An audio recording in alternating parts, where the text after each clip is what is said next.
जय हिंद दोस्तों, स्वागत है एक बार फिर से आपका अपने यूट्यूब चैनल न्यू प्रगति कंपटीशन पॉइंट पर। तो दोस्तों, पिछली क्लास में हमने गुप्त वंश के महान शासकों के बारे में पढ़ा था या फिर सभी शासकों के बारे में पढ़ा था, और आज जानने वाले हैं जो कि दो शासक बच गए हैं उनके बारे में पढ़ेंगे। उसके बाद उनकी आर्थिक स्थिति क्या थी एवं उनके जो थी प्रशासनिक इकाई क्या थी, कैसे कैसे उनका शासन चलता था। तो आज उसी के बारे में चर्चा करने एवं जो गुप्त काल की प्रमुख रचनाएं हैं किस किस पर आधारित हैं, क्यों आधारित हैं, एवं प्रमुख मंदिरों के बारे में आज इस क्लास में जानने वाले हैं। तो दोस्तों बने रहिए हमारे साथ। तो बात करते हैं गुप्त वंश की। तो दोस्तों गुप्त वंश में हमने आज स्कंदगुप्त को पढ़ना है।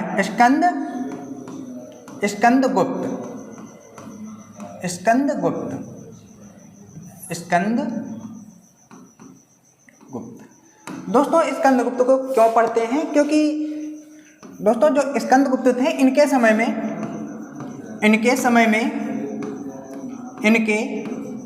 में जो राज्य था, वो मुख्यतः खंडों में विभक्त हो गया था, या फिर कह सकते हैं छोटे छोटे हिस्सों में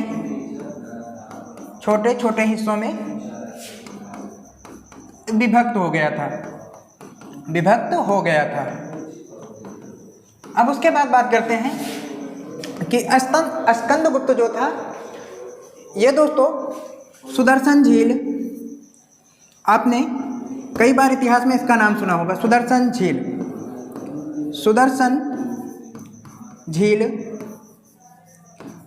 झील का निर्माण, या फिर कह सकते हैं पुनर्निर्माण। दोस्तों पुनर्निर्माण कैसे होता है? दोस्तों जो झील होती है, मानव निर्मित होती है, उसमें कुछ समय तक जब बारिश होती है तो आसपास से मिट्टी जो आकर होती है वो उसमें आकर गिर जाती है, जिस कारण वो फटने लगती है। तो उसी प्रकार उसका पुनर्निर्माण किसने करवाया था? तो दोस्तों स्कंदगुप्त ने। और दोस्तों ये जो सुदर्शन झील है, इससे एक बात और प्रमुख है, याद रखना है, ये जो सुदर्शन झील है इसका निर्माण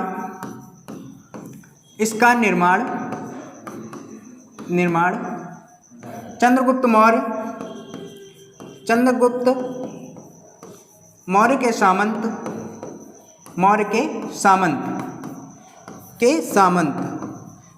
और अगर दोस्तों सामंत की बात करें तो पुष्यगुप्त ने सुदर्शन झील को बनवाया था। और दोस्तों अब अगर पूछ ले कि दूसरी बार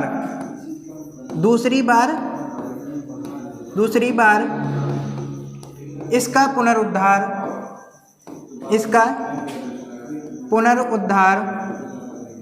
पुनरुद्धार शक शासक, दोस्तों कौन बात करते हैं? शक शासक। अगर दोस्तों शक शासक की बात करें तो रुद्रदामन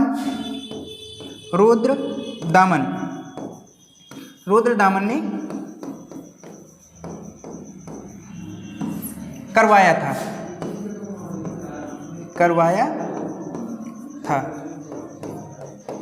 और दोस्तों इसकी जानकारी मैंने बताया था कहाँ से मिलती है। रुद्रदामन का जूनागढ़ अभिलेख,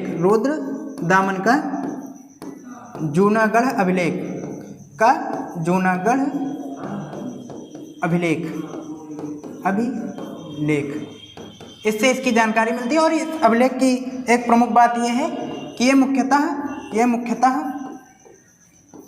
संस्कृत में लिखा गया था। किस में लिखा गया था दोस्तों? संस्कृत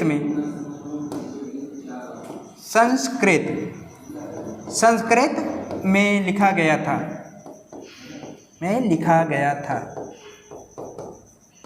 ऐसा अभिलेख यह था दोस्तों कि जो पूर्ण रूप से संस्कृत में लिखा गया था, यही था। तो दोस्तों जो ये सुदर्शन झील थी, इसका निर्माण चंद्रगुप्त मौर्य के सामंत पुष्यगुप्त ने करवाया था, और इसका पुनरुद्धार सबसे पहले रुद्रदामन ने करवाया था, और उसके बाद दूसरी बार स्कंदगुप्त ने इसका पुनरुद्धार करवाया था। यहाँ से ये बात ध्यान रखनी है। और उसके बाद बात करते हैं कि गुप्त वंश का अंतिम शासक, गुप्त वंश का अंतिम शासक, अंतिम शासक, दोस्तों अभी मैंने बताया कि जो स्कंदगुप्त था, इनका साम्राज्य जो था छोटे छोटे हिस्सों में टूट गया था। उसके बाद कोई ठीक ठाक राजा हुए नहीं हैं, तो जिस कारण गुप्त वंश का अंतिम शासक भानुगुप्त, भानुगुप्त या फिर दोस्तों विष्णुगुप्त, विष्णुगुप्त, विष्णुगुप्त इस वंश का अंतिम शासक था। इस वंश का अंतिम शासक था, अंतिम शासक था, शासक था। और जो भानुगुप्त ने दोस्तों एक अभिलेख का निर्माण करवाया था, जो था दोस्तों एरण अभिलेख, एरण अभिलेख, अभिलेख, जहाँ से दोस्तों अभी मैंने बताया था इसकी जानकारी मिलती है। और यहीं से दोस्तों सती प्रथा की जानकारी मिलती है, सती प्रथा, सती प्रथा की जानकारी मिलती है, जानकारी मिलती है, यहाँ से इसकी जानकारी तो मिलती है दोस्तों। अब उसके बाद बात करते हैं कि इनकी प्रशासनिक इकाई क्या थी, क्योंकि अब दोस्तों इनके प्रशासनिक इकाई पर चर्चा करनी है और आर्थिक जीवन इनका कैसे था, तो उस पर चर्चा करते हैं। क्योंकि दोस्तों इतना बड़ा राज्य था, तो ऐसे तो संभव नहीं कि कोई राजा राज्य कर सके, तो इनकी कुछ ना कुछ इकाई रही होंगी। जैसे कि आज देखते हैं भारत है और भारत में 28 राज्य, 8 केंद्र शासित प्रदेश हैं, तो उसी प्रकार उस समय भी हुआ करता था कि जो केंद्र था कैसे थे। अब बात करते हैं प्रशासनिक इकाई, गुप्त, गुप्तों की प्रशासनिक इकाई, प्रशासनिक, प्रशासनिक इकाई, प्रशासनिक इकाई। अगर दोस्तों प्रशासनिक इकाई की बात करें, प्रशासनिक इकाई, तो जो इनकी प्रशासनिक इकाई थी दोस्तों, इनकी प्रशासनिक इकाई, प्रशासनिक, प्रशासनिक इकाई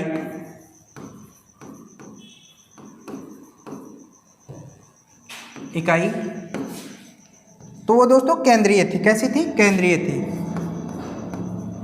केंद्रीय थी।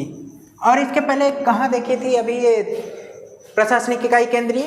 तो वो थी दोस्तों मौर्य वंश में, मौर्य काल में, काल में जो प्रशासनिक इकाई थी, जो प्रशासनिक इकाई थी, प्रशासनिक इकाई थी, इकाई थी। तो दोस्तों ये जो केंद्रीय इकाई थी गुप्त वाली, ये मौर्यों की प्रशासनिक इकाई से जो थी भिन्न थी। क्या थी? भिन्न थी, मतलब अलग थी, वैसी नहीं थी। अब दोस्तों बात करते हैं कि इनकी प्रशासनिक इकाई थी, तो जाहिर सी बात है कि राज्य का देखरेख करने वाला, जैसे कि आज भारत का प्रधानमंत्री होता है, उसके बाद राज्य होते हैं, राज्य के मुख्यमंत्री होते हैं, उसके बाद फिर होता है कि ग्राम में जैसे बात करते हैं कि ग्राम प्रधान होता है, उसी प्रकार उस समय भी हुआ करते थे। तो बात करते हैं देश का प्रमुख, देश का प्रमुख, देश का प्रमुख होता था दोस्तों, जिसे क्या कहते थे? गोप्ता, गोप्ता कहते थे। और उसके बाद बात करते हैं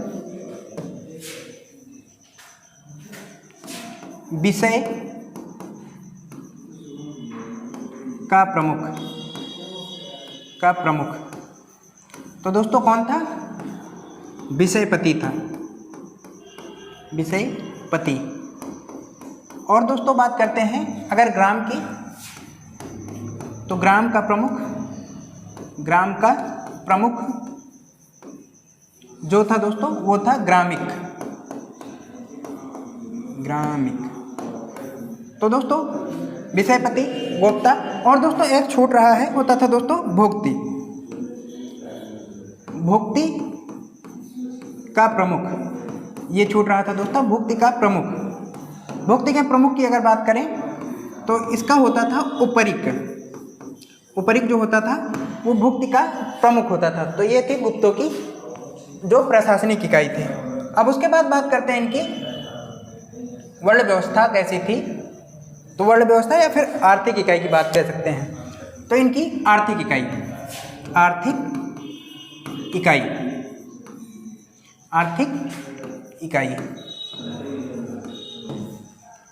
या फिर कह सकते हैं आर्थिक जीवन इनका कैसे था। तो अब इस पर चर्चा करते हैं दोस्तों।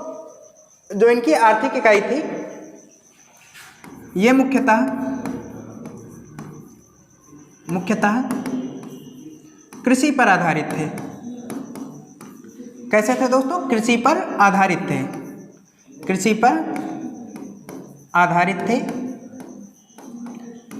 थे।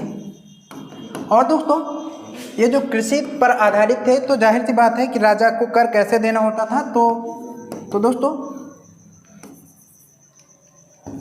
गुप्त काल में कर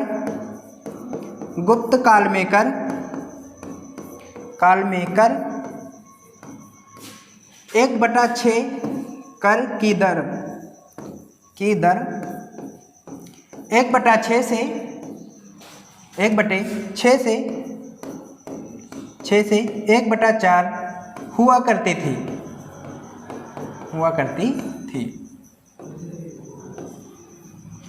दोस्तों 1/4 का मतलब आप समझ ही रहे होंगे कि अगर कोई खेत है, अगर उसमें 6 बोरी अनाज पैदा होता है तो उसमें से एक राजा का होता था और जो उसमें से 5 बचता था वो कृषि का होता था। मतलब जो उस पर उगाता था उसका होता था। और 4 की बात करें तो 4 में भी वैसे है, जैसे 4 बोरी हुआ तो 1 बोरी राजा का होता था और 3 बोरी उगाने वाले का होता था या फिर किसान का होता था। और दोस्तों इस काल में जो चांदी के सिक्के थे, बात करते हैं अगर चांदी के सिक्के को रूपक कहा जाता था। चांदी के सिक्के को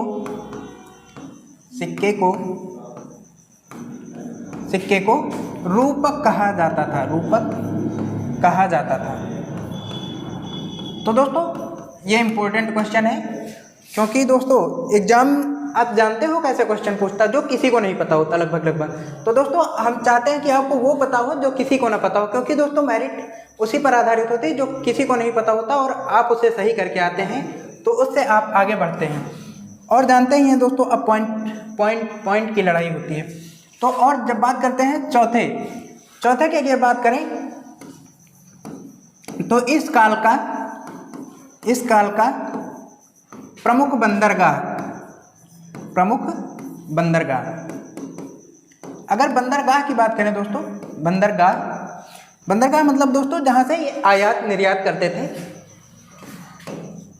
तो दोस्तों वो था ताम्रलिपि। अगर बात करें ताम्रलिपि ये था कहाँ, तो लिख लीजिए दोस्तों पश्चिम बंगाल। कहाँ था दोस्तों? पश्चिम बंगाल, यहाँ पर ये अवस्थित था। अब दोस्तों उसके बाद बात करते हैं, उसके पश्चात प्रशासनिक हो गया, आर्थिक हो गया। अब बात करते हैं इनकी वर्ण व्यवस्था कैसे थी। वर्ण व्यवस्था की अगर बात करते हैं, वर्ण व्यवस्था की अगर बात करते हैं तो दोस्तों वर्ण व्यवस्था जो थी इनके समय में बहुत ही दयनीय हो गई थी। एक प्रकार से कह सकते हैं जो स्त्री वगैरह थी उसका सम्मान पहले जैसा नहीं रह गया था। तो अब बात करते हैं अगर वर्ण व्यवस्था की, तो इनमें छुआछूत काफ़ी ज़्यादा बढ़ गया था।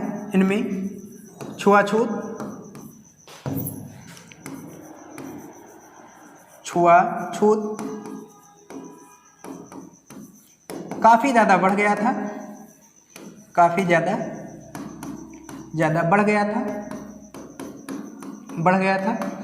और दोस्तों बात करते हैं कि जो राजा या उच्च कुल के होते थे वह मुख्यतः वे मुख्यतः वैष्णव धर्म को फॉलो करते थे। किसे दोस्तों? वैष्णव धर्म के अनुयायी थे, धर्म के अनुयायी थे।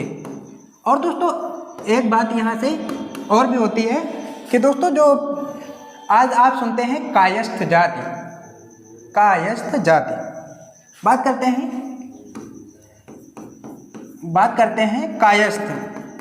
अगर बात करते हैं कायस्थ जाति तो बात करते हैं गुप्तों के समय में, गुप्त काल में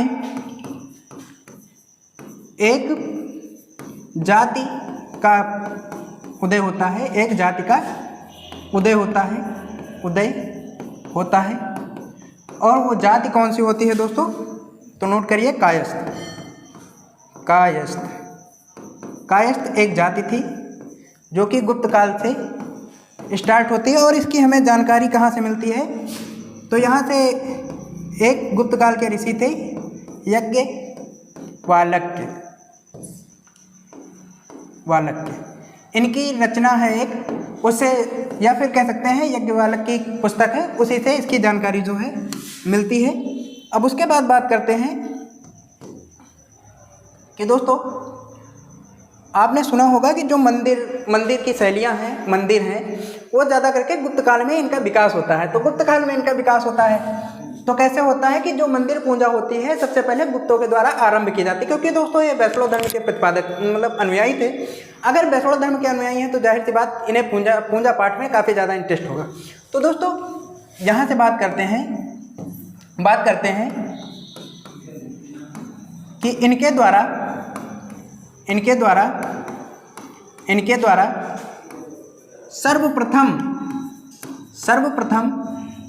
सर्वप्रथम मंदिर निर्माण की कला का विकास हुआ। मंदिर निर्माण की कला का विकास होता है। मंदिर निर्माण की कला का विकास होता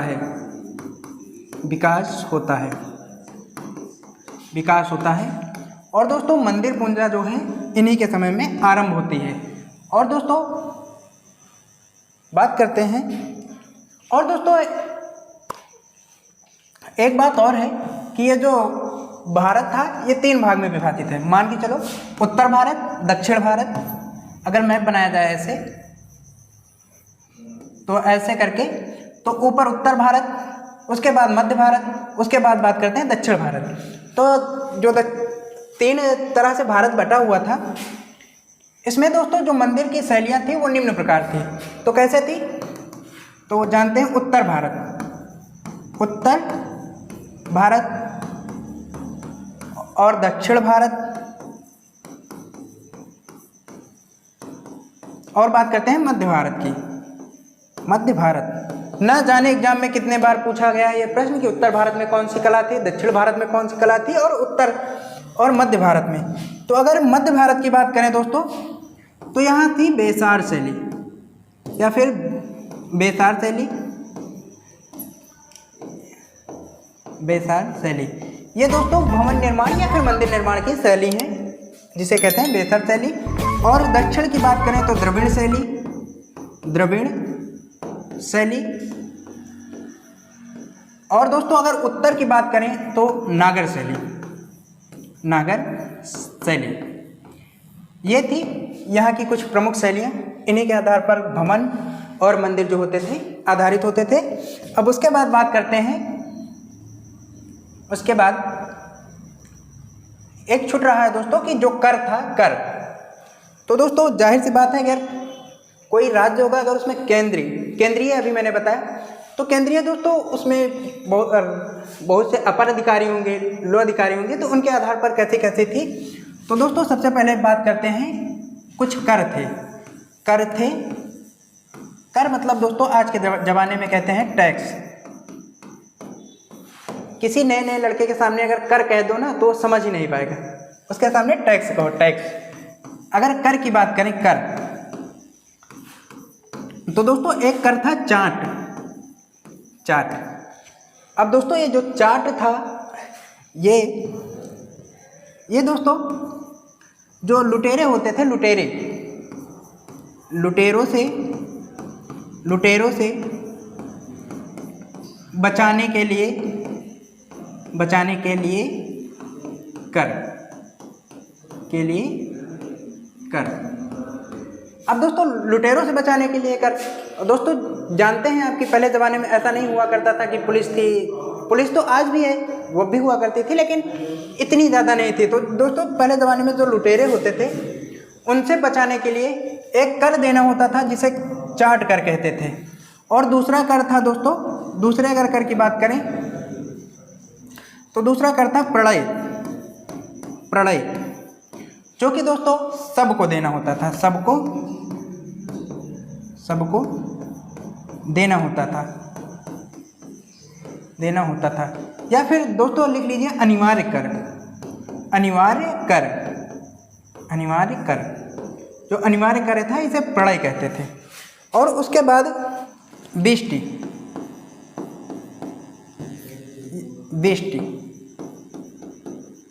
अगर बिष्टि की बात करें, या फिर दोस्तों सबसे पहले लिखिए धान्य कर।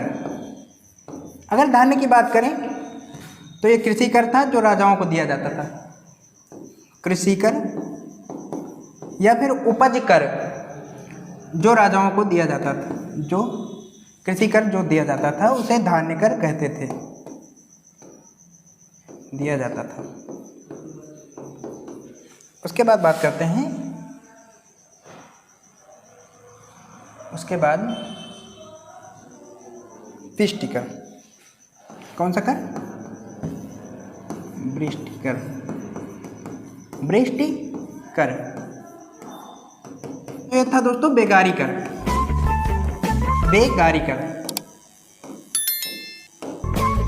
तो दोस्तों ये थे कर, और एक था भट्ट कर, यहीं से ये भी लिख लीजिए दोस्तों, भट्ट कर। अगर भट्ट कर की बात करते हैं तो ये पुलिस कर था। कैसा कर था दोस्तों? पुलिस कर। तो दोस्तों जो ये भट्ट कर था ये पुलिस कर था। अब उसके बाद दोस्तों जो कि बहुत महत्वपूर्ण मंदिर हैं, शैलियाँ हैं, रचनाएं हैं, उनके बारे में जानते हैं। कौन कौन से मंदिर थे, कहाँ पर अवस्थित हैं, और दोस्तों जानेंगे कौन कौन सी रचना है जो कि महत्वपूर्ण है, एग्जाम में पूछी जाती हैं, तो उनको जानते हैं। तो सबसे पहले बात करते हैं, गुप्तकालीन विद्वान थे और इनकी रचना थी। तो दोस्तों आपने पढ़ा होगा गुप्तकालीन विद्वान, तो दोस्तों वत्सभट्टी, इनकी रचना है दोस्तों रावण वध किसकी रचना है? तो वत्सभट्टी की रचना है रावण वध किसकी रचना है? वत्सभट्टी। और भास की बात करें, भास के दोस्तों स्वप्नवास दत्तम और चारुदत्तम। तो दोस्तों अभी इसमें क्या डिफाइन किया गया है अभी मैं ये भी बताऊंगा, क्योंकि दोस्तों एग्जाम में अब तो ये तो सबको याद रहता है कि स्वप्नवास दत्तम या भास चारुदत्तम में है क्या, उसके बारे में जानेंगे। और अमर सिंह द्वारा एक रचना थी दोस्तों अमरकोश। जैसा कि मैंने बताया था चंद्रगुप्त द्वितीय जो थे, चंद्रगुप्त द्वितीय या फिर चंद्रगुप्त विक्रमादित्य, उनके समय में ये 9 रत्नों में से एक थे जो कि कोश के प्रमुख थे, इसीलिए दोस्तों इन्होंने अमरकोश की रचना की थी। और शूद्रक ने मृच्छकटिकम की रचना की थी। और वराहमिहिर जो कि चंद्रगुप्त द्वितीय के समय में खगोलविद थे, और इन्होंने बृहत संहिता एवं पंच सिद्धांतिका का रचना किया था। और आर्यभट्ट की बात करें तो सूर्य सिद्धांत एवं आर्यभट्टीय इनकी रचना थी। और बात करें ब्रह्मगुप्त की तो इनका दोस्तों ब्रह्मगुप्त की रचना थी। और राजशेखर की बात करें तो दोस्तों काव्य मीमांसा, स्टार लगाकर लिखिए दोस्तों, ना जाने कितनी बार एग्जाम में पूछा गया है कि काव्य मीमांसा किसकी रचना थी, तो दोस्तों राजशेखर की है। और बाघभट्ट की दोस्तों अष्टांग हृदय इनकी रचना है दोस्तों, जो कि चिकित्सा से संबंधित है। ये भी क्वेश्चन पूछ लेता है कि किससे संबंधित है, तो चिकित्सा से संबंधित है। और बाणभट्ट की बात करें तो बाणभट्ट की हर्षचरित है। और जो दोस्तों की समुद्रगुप्त के दरबारी कवि थे। समुद्रगुप्त के कौन थे? दरबारी कवि थे। कौन? बाणभट्ट।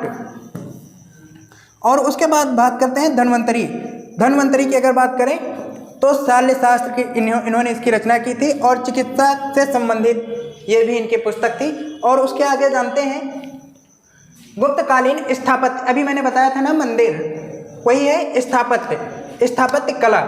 तो गुप्तकालीन में भारतीय इतिहास का संस्कृति का स्वर्ण युग कहा जाता है। दोस्तों न जाने कितने बार एग्जाम में पूछा गया है कि किस काल को संस्कृति का स्वर्ण युग कहा गया है, तो वो था गुप्त काल को संस्कृति का स्वर्ण युग कहा गया है। अब बात करते हैं इनके प्रमुख मंदिर। तो दोस्तों देवगढ़ का दशावतार मंदिर ललितपुर में उत्तर प्रदेश में है, और जो ये देवगढ़ का दशावतार मंदिर है ये विष्णु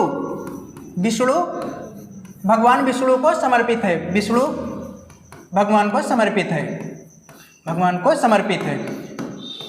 है। और दोस्तों इसमें किस अवतार की है, तो वराह अवतार। नोट करिए, वराह अवतार की जो घटना है उसी को देवगढ़ के दशावतार मंदिर में बताया गया है। और तिंगवा का विष्णु मंदिर जो कि जबलपुर में है, जबलपुर बात करें मध्य प्रदेश में पड़ता है, और एरण का विष्णु मंदिर जो कि सागर मध्य प्रदेश में है। दोस्तों गुप्तकालीन जितने भी मंदिर थे लगभग भगवान विष्णु या फिर पार्वती को या फिर शंकर को समर्पित थे। और उसके बाद करते हैं भुमरा का शिव मंदिर, जैसा कि नाम से ही स्पष्ट है शिव मंदिर, तो ये शिव का मंदिर था और सतना मध्य प्रदेश में था। और यहाँ पर लिखा है एरण का विष्णु मंदिर, और ये भी भगवान विष्णु को समर्पित था। और बात करते हैं पचवा था नचना कुठार का पार्वती मंदिर, पन्ना मध्य प्रदेश। अभी मैंने बताया था क्या कि विष्णु को, शिव को और पार्वती को, इनको जो है कुछ ज़्यादा ही बढ़ा चढ़ाकर गुप्तकाल में हिस्सा दिया गया था। तो जो नचना का कुठार मंदिर है ये पार्वती को समर्पित है। और बात करते हैं भीतरगांव का कृष्ण मंदिर, और दोस्तों ये कृष्ण मंदिर था कानपुर उत्तर प्रदेश में है। नागौद का शिव मंदिर सतना मध्य प्रदेश में था। और दोस्तों अब यहाँ से बात करते हैं, कुछ लिखे हैं गुप्त शासक एवं अभिलेख। तो दोस्तों ये भी बहुत ज़्यादा इम्पोर्टेंट है, क्योंकि दोस्तों ये जो अभिलेख हैं ये किस शासक के समय में लिखाए गए हैं। तो ये जो समुद्रगुप्त हैं इनके शासनकाल में प्रयाग प्रशस्ति अभिलेख की रचना हुई थी, और कुमारगुप्त के समय में विसृण स्तंभ लेख का रचना हुआ था, और स्कंदगुप्त के समय में भितरी स्तंभ लेख का निर्माण हुआ था। और दोस्तों उसके बाद जानते हैं कि यहाँ पर गुप्तकालीन रचनाएं हैं। अभी मैंने बताया था कि जो गुप्तकालीन रचनाएं हैं ये लगभग हर बच्चे को याद होती हैं, लेकिन इनमें क्या है, किसके बारे में ये लिखी गई हैं, ये किसी को नहीं पता होता है। तो ये आपके लिए प्लस पॉइंट है। बताते हैं मालविका अग्निमित्रम।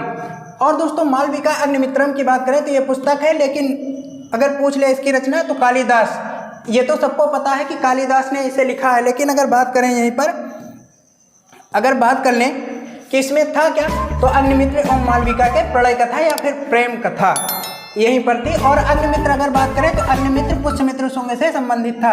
और बात करें अगर अग्निमित्र कौन था, तो पुष्यमित्र शुंग का पुत्र, पुष्यमित्र का पुत्र जो था दोस्तों अग्निमित्र था, इसी की कथा का वर्णन है। और बात करते हैं अभिज्ञान शकुंतलम, ये भी कालिदास द्वारा लिखित है। और दोस्तों दुष्यंत एवं शकुंतला की प्रेम कथा का वर्णन अभिज्ञान शकुंतलम में मिलता है। और बात करते हैं मुद्रा राक्षस, ये कि विशाख दत्त द्वारा लिखित है। चंद्रगुप्त मौर्य कालीन विश्लेषण एवं कथा, तो इसमें दोस्तों मौर्य काल की जानकारी हमें मुद्रा राक्षस से मिलती है। अब चौथा है दोस्तों विक्रमोर्वशीयम, जो कि कालिदास द्वारा लिखा गया है। सम्राट पुरुरवा एवं अप्सरा उर्वशी की प्रेम कथा। दोस्तों एक बात याद रखना कि जो कालिदास की कथा है लगभग नाट्य शास्त्र पर आधारित है, मतलब किसी राजा के चलचित्र या फिर उसके जीवन पर आधारित हैं। और बात करें अगर मृच्छकटिकम की, तो इसे शूद्रक ने लिखा है। चारुदत्त एवं वसंत सेना की प्रेम कथा। अभी मैंने बताया था ना दोस्तों, मृच्छकटिकम ऐसे नहीं पूछा जाता कि मृच्छकटिकम किसकी रचना है, ऐसे पूछा जाता है कि मृच्छकटिकम में किसका उल्लेख मिलता है। तो उल्लेख दोस्तों चारुदत्त एवं वसंत सेना की प्रेम कथा का या प्रेम गाथा का। और बात करें स्वप्नवास दत्ता भास द्वारा लिखित है, जो कि और इसके महाराज उदयन एवं वासव दत्ता की प्रेम कथा का वर्णन इसमें मिलता है। और बात करें सातवें की, तो देवी चंद्रगुप्तम, ये भी विशाख दत्त द्वारा लिखा गया है। और इसमें चंद्रगुप्त द्वारा शक शासक या फिर शक राजा के वध का ध्रुव देवी रामगुप्त की पत्नी से विवाह करने का वर्णन मिलता है। तो दोस्तों ये थी गुप्त काल से संबंधित प्रमुख जानकारी। दोस्तों कैसी लगी हमारी वीडियो कमेंट करके जरूर बताएं। अगर वीडियो अच्छी लगी हो तो चैनल को सब्सक्राइब करें और शेयर